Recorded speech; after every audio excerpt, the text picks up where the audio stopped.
Hello and welcome to the Majlis, the podcast by Radio Free Europe, Radio Liberty, focusing on Central Asia. I'm Mohammed Tahiri, your host here in Washington, D.C. Central Asia continue to discuss questions about what to do with its alphabet. Turkmenistan already changed, Uzbekistan still changing since 1 decade, and Kyrgyzstan periodically touching and quickly forgetting it. It's again on the agenda in Kazakhstan. At this time, Astana seems serious, and we are here to discuss how serious is it and what are the driving factors behind this move. Meanwhile, we will also touch why the process taking so long in Uzbekistan and what are the lessons to learn from Turkmenistan. To discuss all these, I have a representation from all those Central Asian countries. To start with Medet Toliganov, who is the chair of International and Comparative Politics at the American University in Kyrgyzstan. Nobat Bisanov is joining us from Kazakhstan, who is the Kazakhstan correspondent for Nikkei Asian Review in Almaty. Nobahar Imamova, anchor at the Uzbek service of Voice of America, is joining us. And Bruce Pannier, editor of Radio Free Europe, Radio Liberty Central Asia blog called Kishlok Ovozi, is with us today. Ladies and gentlemen, welcome on board. Thank you. Hello. Thank you. Thank you. Thank you very much for joining us today. No, but let's start with you. What are the authorities in Kazakhstan talking about these days, and at what stage are we in this alphabet question? Authorities in Kazakhstan, they're thinking of adopting a draft alphabet by the end of this year and gradually start adopting it and complete the switch by 2025. Recently in Parliament, a working group, they presented their draft of alphabet, but because that draft alphabet involves what are they called when two letters read as one, and public was quite against that draft. And it's not clear yet what kind of alphabet Kazakh authorities would adopt, but they're serious about it, and I do believe that by the end of the year we will have a sort of Roman-based alphabet. But the interesting question is it's not the first time that Kazakhstan is talking about this. So what has been happening so far in this? Why we are still in the discussion, in the selection mode of choosing those alphabets? It's taking so long because there is quite big opposition to the move, especially from those people who don't read in Kazakh, like Russian-speaking Kazakhs. And the government always weighs in whether to seriously adopt the move, the new alphabet, and weighs it in with costs.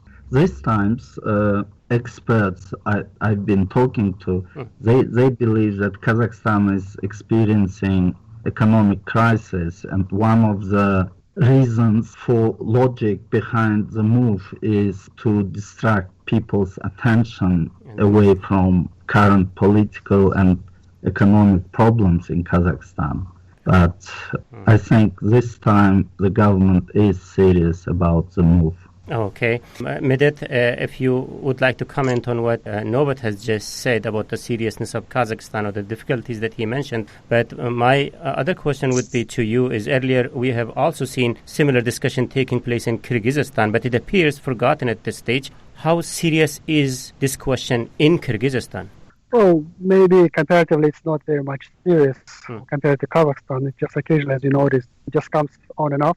And maybe one of the last times when it was brought into the public discussion was early this year. One of the institutions just brought up an issue of the need to go for Latin alphabet. But I think it was a low level of public discussion.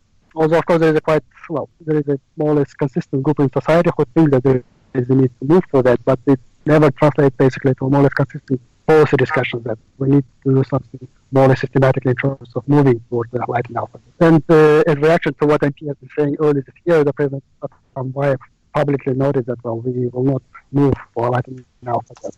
Nobahar, Kazakhstan is a recent player in this field, as Uzbekistan trying to change for already a decade for now, I believe. So how much of success do you see in these efforts in Uzbekistan? I guess my question is, why is this taking so long in Uzbekistan, where, unlike Kazakhstan, you don't have major Russian-speaking community? I guess the immediate answer from the proponents of the Latinization of the Uzbek alphabet would be that, well, we actually knew and expected that this would take this long. Nobody expected that it would be a very short-term, policy execution. The problem with Uzbekistan was that there has never been a comprehensive policy. It was an order, it was a centralized decision to switch the alphabet. It started in 1995 and it continues, till today. There was never any debate, no discussion, no follow-up or evaluation of that order or that policy, and there was never a strong will within the system to fully Latinize. I mean, I can't tell you how many times Uzbek officials would silently say or criticize the use of the Latin alphabet. A lot of the people, especially mid-level officials, could not understand why Uzbekistan had to switch, and that created a generational gap, and there was going to be a natural generational gap, but there's a huge gap now because a lot of people just consciously refuse to learn the alphabet. They continue to use Cyrillic, and they were not necessarily punished or discouraged from doing so.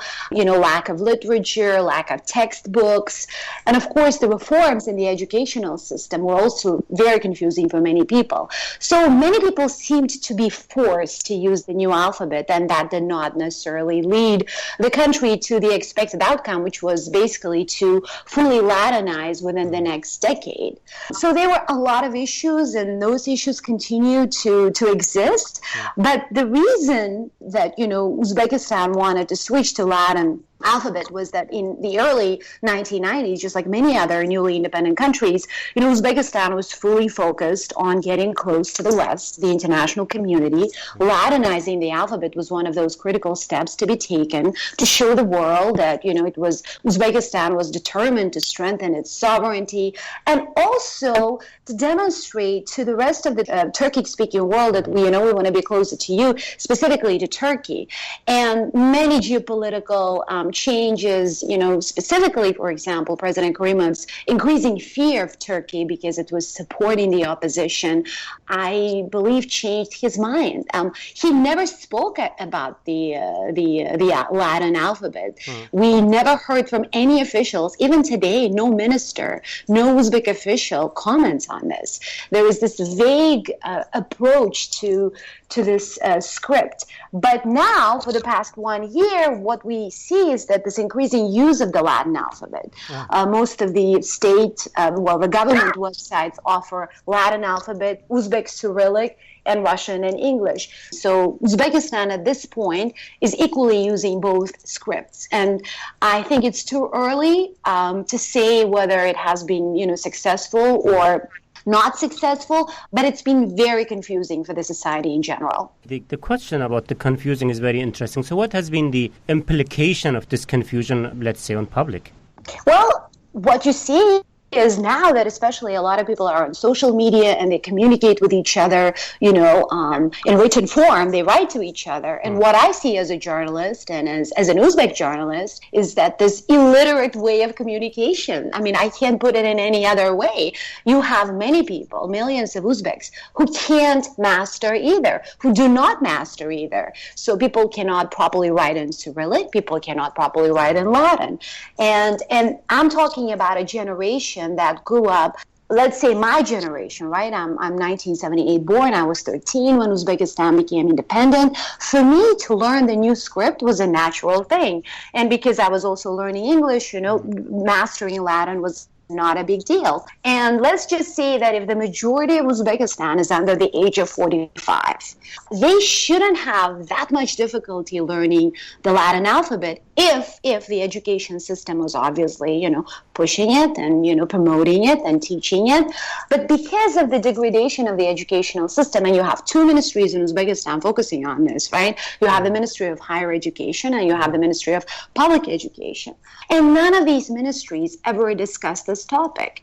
And whenever you approach the authorities, like who is the authority who actually has some kind of a role in the promotion or in the execution of that order, which, history goes back to 1995, Nobody can answer that question. So it would be safe to say that that policy has always been very incomprehensive, and it remains incomprehensive. I mean, we haven't heard from the new government of Uzbekistan anything about this script yet. Okay, so what Nobahar is saying, in other words, is it's easier said than do. Bruce, how did Turkmenistan do it?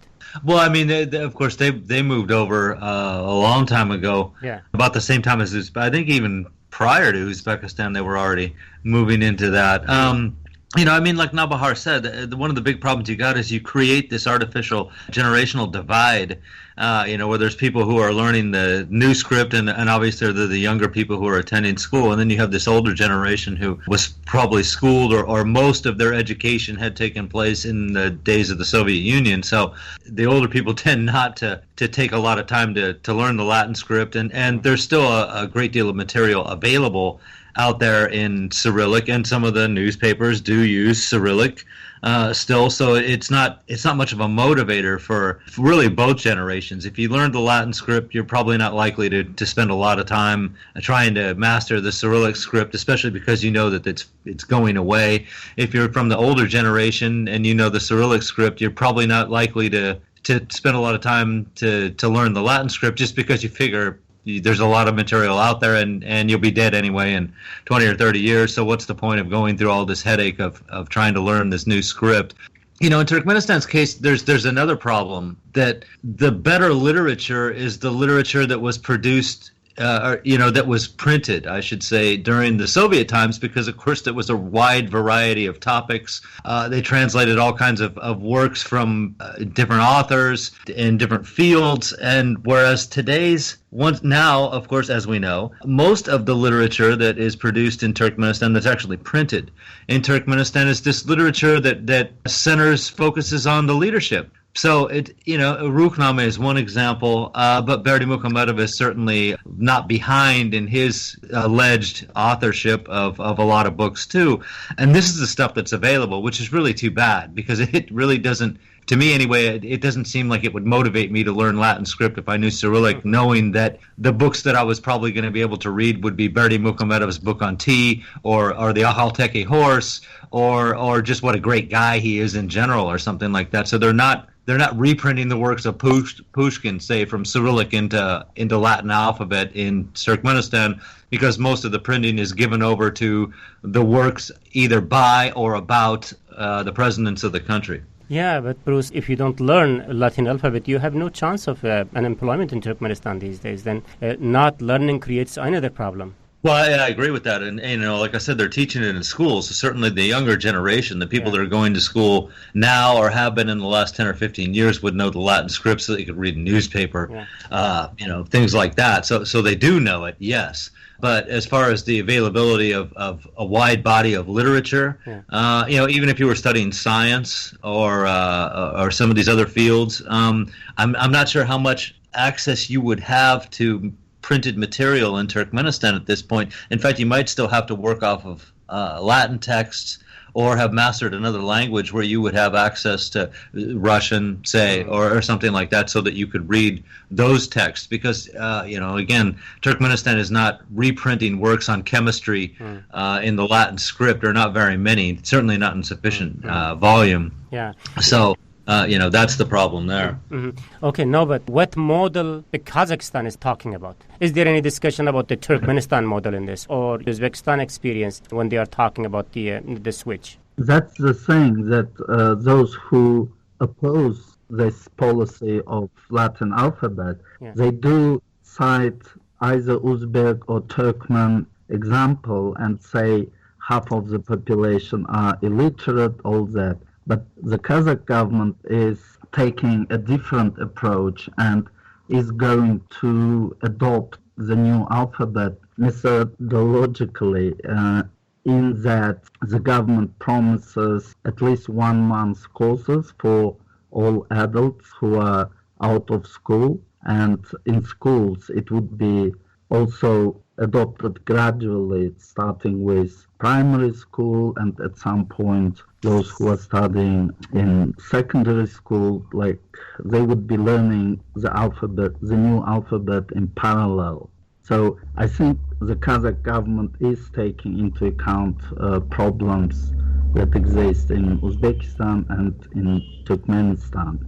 Okay, so I think the biggest question is the motivation of authorities. So what is that they want to achieve by changing the alphabet? What Uzbekistan is achieving and what did Turkmenistan achieve?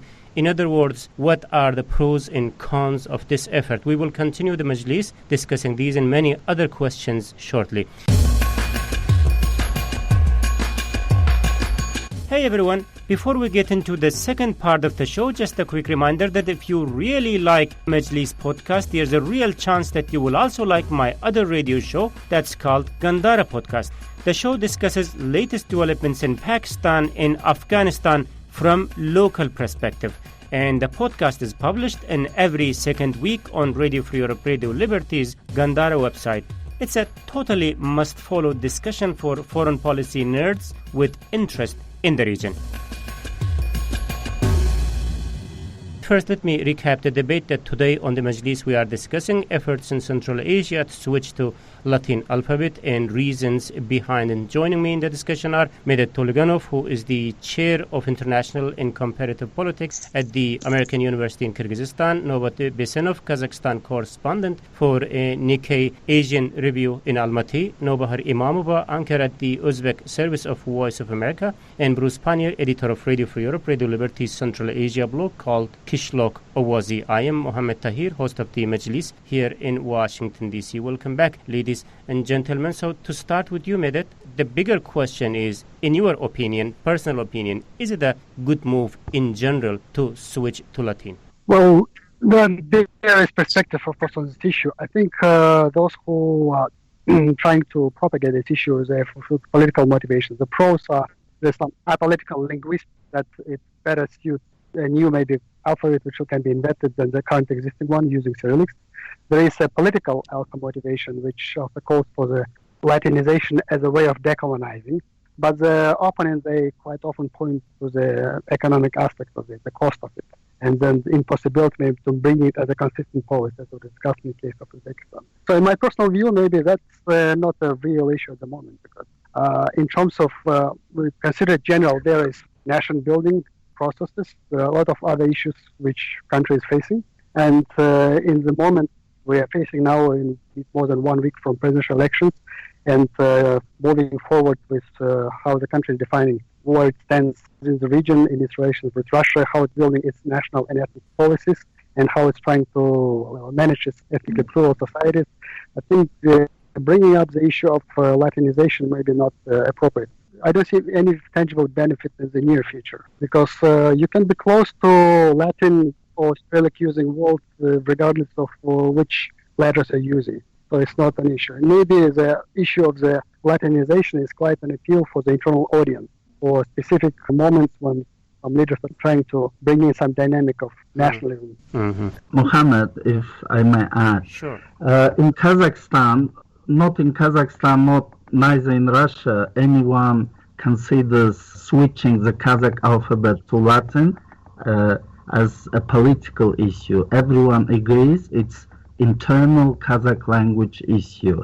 And there are a lot of technical reasons for the switch, because currently with 28 sounds, Kazakh alphabet has 41 letters. And when you lay out letters on your keyboard, there are no keys for numbers. So if you want to type numbers while writing in Kazakh, you have to switch your language either to Russian or English. And also from the linguistic point of view, lots of Russian letters, like 8 of them, which don't correspond to any sound in the Kazakh language, they do corrupt the language, because, for example, if sounds V, V, and F, and C, and Ya, U, those don't exist in Kazakh, but because we adopt a lot of Russian words, those words are adopted directly from Russia without accommodation for Kazakh sounds. So in Kazakhstan, especially Kazakh speakers, they don't see any politics behind this move, but only benefits from technical point of view and from preserving Kazakh language. Interesting. Nobahar, what's your take on this? What Nobat is saying, there is no politics involved in this, at least from the Kazakhs' point of view, because the simply Russian Cyrillic alphabet doesn't correspond to the Kazakh language. There was such debate in Uzbekistan too. I should say that the move towards Latinization started in the early 90s, and some of the ideas were actually pushed by then the Uzbek opposition, who were later on, were persecuted and they had to leave the country. So many, let's say, the nationalist wave within the Uzbek politics at that time wanted this. They wanted to have an alphabet that was very close to the Turkic, let's say, the Turkish alphabet. They argued that the Cyrillic didn't have that sounds that actually exist in Uzbek. But when the new alphabet was created and presented in 1995, it basically had this equal amount of letters, 28 letters, I think, and including the apostrophe, which stood for твердый знак Irish belgisi in Uzbek. So the same number of, and now the Latin script critics say that this alphabet does not represent our language. So that argument, that debate exists, but it's a very narrow debate. And, it was never really discussed in wider circles, especially within the expert community. So there has never really been an authority who oversaw this. So at this point, I guess, if, I was 17 in 1995, and if somebody asked me whether we should Latinize, probably I would have said no, because I was just coming out of the Cyrillic, script education.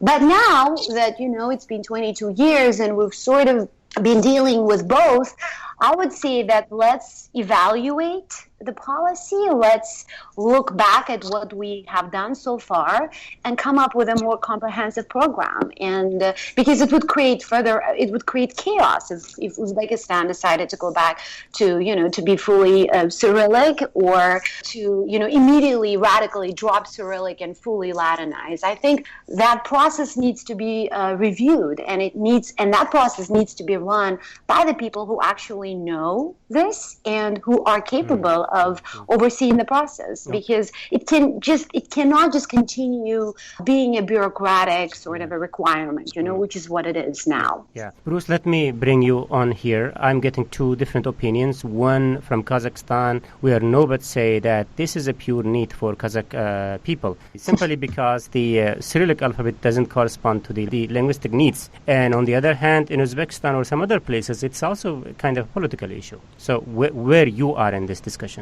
In each country, obviously, they have different motivations for why they're doing this. I can understand let's get rid of the script from the old colonial master. I suppose that works out all right. Historically, of course, these countries have already been through a Latinization of their script in the 1930s. It was a Soviet experiment to see if they could bring them from the Arabic script into a different script, and they started with Latin, and after a couple of years they decided they would just switch over and do it Cyrillic. So they do have some experience with the Latinization of their alphabets out there. Again, I always question what the motivation is for some of this stuff. You're taking on a big expense because there are things that if you're going to switch the alphabet, there are works that are going to have to be translated because they're really important. So, where are you as a country financially that you're going to be able to pull this off? I talked to Hamid Ismailov just a couple weeks ago because I'm working on something totally different. He said only about 10% of the books being printed in Uzbekistan in the Latin script these days have anything to do with the classic literature of the region, because they simply don't have the funds to do that. So, Alishir Nawai and people like that, it's hard to find their books if you're reading the Latin script. So, that's a motivation. Now, Nobat would know more about what's happening in Kazakhstan than I would, obviously. But I've heard that part of the problem in Kazakhstan is that the language, as it's codified in Kazakhstan, was based on works that were done by people like Baitursinov and Awezov, and they're northerners. And, of course, Nazarbayev from the south, from Chemogan. So there's this other undercurrent of why at least some people think that might be playing a role in this too, is that the version of Kazakh language that's being spoken is not the version from Nazarbayev's area of the country, or for a lot of the people in the inner circle. And so by changing the alphabet, they can also change the language a little bit to reflect more the way they use it in the South naturally. Now that's kind of a crazy way to go. If there's any truth to that at all, that's obviously kind of a crazy way to do it. If that's playing any role at all, then like I said, the expense seems overly great for the result that you're trying to get out of this, because in Kazakhstan's case, maybe they have the money, but in other countries' cases, you wouldn't, that's a big expense to translate all the books on science, literature, things like that, from one alphabet into another, so that your population still has access to the same important information that they're going to need to go forward. Okay. Hi, Mohammed. May I add here something? Yeah. Bruce, I never heard of that argument that now Kazakh speakers are in the south and they want to adapt the script to their pronunciation or anything. I don't know, that might be true. But when it comes to costs, if you go to Kazakh bookshops, all the books which are now in demand, be it in Soviet-era books or early books or later books, they all are published every year or every other year. So there won't be any expense in republishing books as such, because those books are published anyway. And those books published in Soviet times, all these Karl Marx, Lenin books, which are not in demand anyway, people who would want to read them, they would know either Russian or they would learn Kazakh Cyrillic alphabet to go and read them, because I don't see anyone, like a person from the street, just going and reading Lenin's books. So I don't think costs argument is valid in Kazakhstan.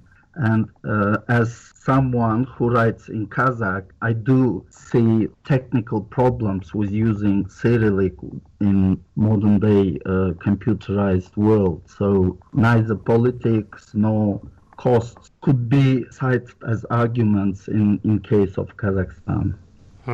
Bruce, do you want to respond or? I would just ask then, but if you have books, like I said, you have the books that are printed in Kazakh Cyrillic about chemistry again, we'll say, or mathematics or something like that. Now, if you're switching to the Latin script, then you have to reprint those books in the new script. So there is a cost for essentially translating these books into the new script and then printing them again so everyone has access to them, right? Kazakhstan is now going to teach school children sciences in English anyway, so people who would want to know, who wants to read chemistry, they wouldn't be reading old Soviet books, but would be reading new books published in the UK or US or anywhere else in English. So those book arguments, they are very minor in Kazakhstan's case. And if, for example, as you said, Abbas or Navai's or Makhdum Kuli's or Shakespeare's books published in Soviet times in Cyrillic, if you go to Kazakh bookshops, they're published every year. So there isn't a problem with publishing, because, say, perhaps they would start with half of the circulation published in Cyrillic, then half in Roman alphabet. But eventually it would all become Romanized. Yeah, your points are well taken, but maybe this question is general for anyone. So whenever you touch any topic which has to do with the past history, especially the Soviet time history, and it touches to Russia, in this case it does touch Russia, it automatically kind of become political. So what is Moscow's approach? If it is not saying anything, why it is silent? Maybe Bahar? Well, I don't think they look at this, at least from, based on what we have heard from the Russians so far, which has been very little on this.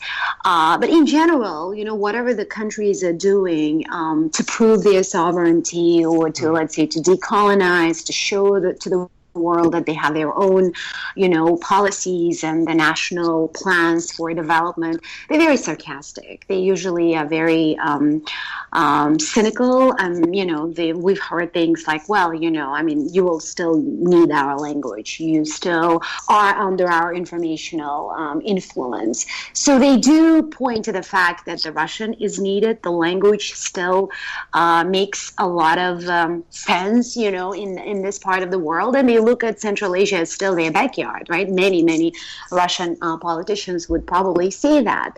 And then there are also people who are very pro-Russian within these countries. Uzbekistan being the largest society in Central Asia, there is a certain level of anti-Russian sentiment, but you still have a very Russian-speaking elite who wants Cyrillic. And if you talk to them individually, they'll make it very clear that, their kids are studying in Russian. There are definitely less Russian language schools in Uzbekistan now. There is dramatically less Russian language education in the country.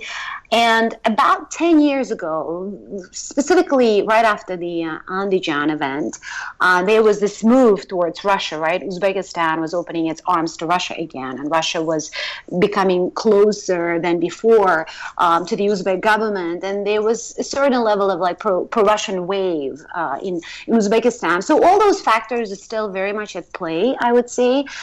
And if, let's say, Uzbekistan started a wider discussion of this, we'd probably hear a lot of conflicting views. There would be a very heated debate. There is some of that debate going on social media now, and you have two extreme, sides. One is basically, no, we should remain in Cyrillic. It has nothing to do with Russia. It really is about quality content and, better education. And then you have another extreme side which says, no, we're Uzbeks. We have to be very proud of our identity, and we have to have our own unique, script.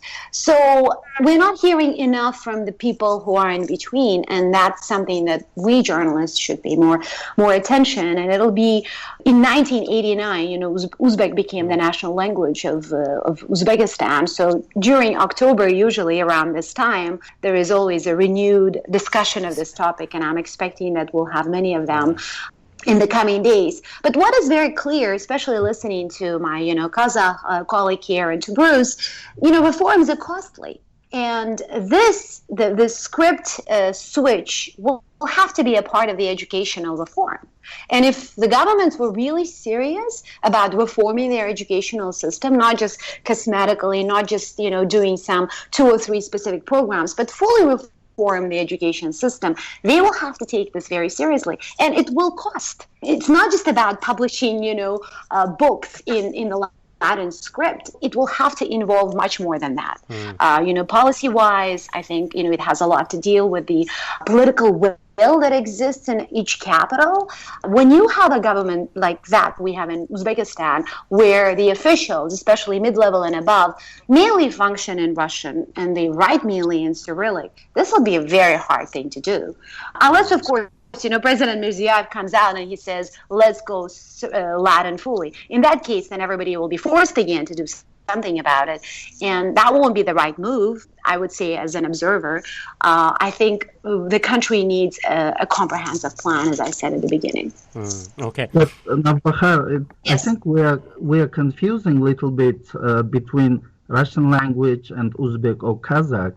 In Kazakhstan, in the Russian language, we shall always use Cyrillic. It's not about switching the whole country. No, I understand, but Cyrillic and Russian have a lot to do with each other, right? So a lot of people who are pushing for Latin in the country, they're also the opponents of the use of the Russian language. Yeah. They still see Cyrillic as the Russian remnant. That's what I mean. Obviously, Russian language will remain in Cyrillic. That's a separate issue. But those who want the Latin alphabet do not want the Russian influence on it. It's, I think in Kazakhstan, while Kazakhs speak more Russian than Kazakh, we can't argue that switching Kazakh alphabet is something anti-Russian.